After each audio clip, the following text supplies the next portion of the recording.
di sant ñëpp nag di gërëm ñëpp di wax ne su ma limee ñi nga xam ne ñoo fi nekk responsable yaakaar naa ne ñi bëgg a wax bu ñu paree liñ fi fekk du bari mais na ku nekk jàpp ne nuyu naa ko ci turam nuyu naa ko ci santam di nuyu nag ñi nga xam ne ñooy samay xaritu bopp muy yéen waa jigéen ñi Jokkul Wàgg maa ngi leen di nuyu di wax ne suñuy kàddu leer na léegi mais nag dafay baax foo dem rek nga gën ko leeral ndax dañuy wax la répétition est pédagogique donc may wax ne dafay am loo xam ne buñ ko gisee xel yi war na mën a jax-jaxi parce que nit rek la mais il faut nga wax ak nit ki pour que mu xam li nga xam ne moo indi lii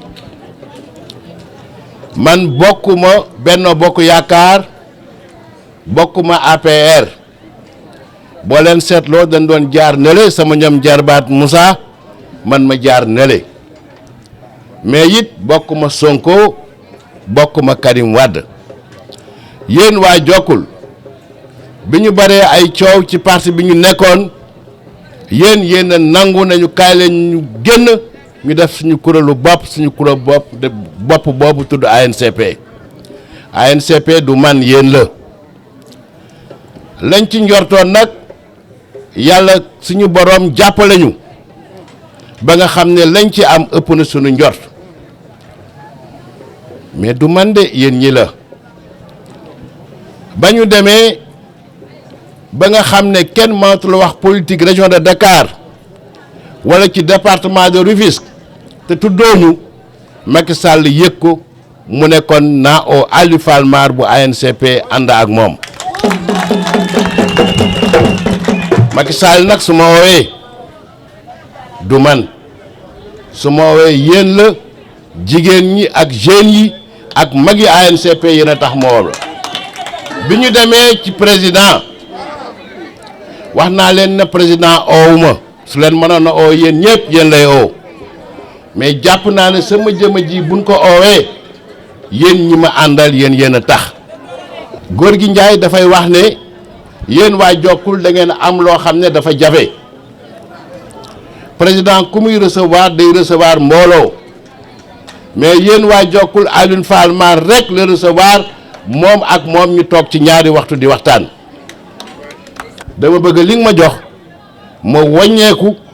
pour yow pour sa politique gën a baax ma wàññeeku indi ko ci dëkk bi mu ne fi mu toll mënuma def remaniement est-ce que bu doon yow PCA di nga gindi nit nga dugal nit bëgguma wax bu doon man duma ko def ma ne ko non ça dépend mu ne amul ça dépend bu doon yow doo ko def ban président mooy ñëw fii Jokkul Wàgg na xale yi kaay ma may leen bourse ban président moo naa xale yi da ngeen bëgg a dem tukki ji kaay ma yóbbu leen du Macky Sall du Sonko du Karim Wade mais ñi ngeen am ñu toog ñoom ñooy jottali ñu jox leen ñoom ñu indi ko fi il faut que jeunes yi ngeen comprendre Jokkul Wàgg ba Jokkul kaw dégg naa ñu ne monsieur Mar dafi bàyyi waa Tëngéej dem jàppale ku dëkk Mbambilor dem jàppale ku dëkk Fatick loolu la ñuy wax ci biir kër yi kon yéen ñi ne ci kër yi ak ñi fi nekk maa leen di waxal ñun Jokkul kaw ba Jokkul Wàgg Cap de Biche ba Ndeppe liste yi ngay gis yëpp kenn moo bokk ci ñun te kooku mooy Souleymane Ndoye est-ce que ñun mën nañ toog ñu xalaat ne est-ce que ñun mën nañ toog ñu xalaat ñun waa Jokkul Souleymane Ndoye bokk ci ñun mu nekk ci liste ñu dem di jàppale ji keneen ma ne ñun waa Jokkul nañu wax ñoo tey ñoo jàppale Souleymane Ndoye Baye Diène kii nag moo nekkoon suñu complice suñu lapin boo gisee ñun waa Jokkul kenn mus ñoo jam xari jam naani Mata Ndoye mi daana ci jouer rôle bu nekk daan nañu toog suñu kër mais meeting ba ñuy dem à la minute la ñuy xam kii ñëw te bu ñu waree ñëw moom si boppam moo ne man ngeen yegsi Mata Ndoye nag na mu doon def bu ñu tolloo fële rek yéen a ngi koy fàttaliku jigéen ñi parce que Matar ay complice la ñu woon mu nekk suñu rakk nekk suñu biir moo ñu doon jiitu maa ngi sant ñëpp di gërëm ñëpp. tey jii dañoo am sas bi nag ñu ànd ci ak ay mbër yu jar a àndal mbër yu mat mbër bi yàlla defee tey jii ñu dem jóge si ay élection locale ñëpp gis li fi xew man mii di wax yéen di Baye Diène Sembène di doomu Jokkul juddoo Jokkul màggee Jokkul waaye yaroo ma fi loolu moo tax génération bi mujjee judd ñu bari xàmmeewu ñu ma sax waaye nag yàlla def na jamono jii nga xamante ne si laa fi nekk sama génération bi ma doon àndal ñoom laa continuer di àndal parce que chaque dimanche que je fais bu weekend jotee maa ngi fii sama kër Njuréen sama kër maam Jokkul waaga Jokkul kaw ba Jaayaan law na fépp foofu dugg am naa fa xat foo xam ne maa ngi ko fay fréquenter pour vous dire tout simplement que ne man mënuma am lu ëpp a Jokkul. élection yi ñu jëm nag dafa nekk ay élection yoo xamante ne dafa xaw a complexe parce que dañ ci àndaax monsieur le maire Alioune Fall Mar mi nga xamante ne leadership am fii si Rufisque Ouest yaakaar naa ne waxuma la au niveau national mais au niveau international adduna yëpp reconnaître nañ ne Alioune Fall Mar c'est lui qui gère le monopole de ce leadership ici à Rufisque Ouest tey nag li ñu boole fii wax fa dëgg yàlla mooy dëgg gi élection locale yi metti woon gis ngeen pourcentage yi fi amoon yëpp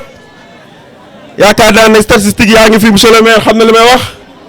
lii nga xamante ne am na ko si élection locale yi Souleymane Ndoye am ko si côté bële muy sama frère man ma am ko feneen Bamar am ko feneen yaakaar naa ne buñ dajalee loolu lépp waxuma la 80% mais 99% mën nañ ko am. mais nag lii gën a neex ci mbir mi mooy dañu toog ba fii xel di amee xel ñaar fi ñu amee xel ñaar suñu papa suñu maire suñu yaakaar Tëngéej fii ñëw rejoindre muy le maire Alioune Fall Mar ñëw taxawuñu toog suñu wet fas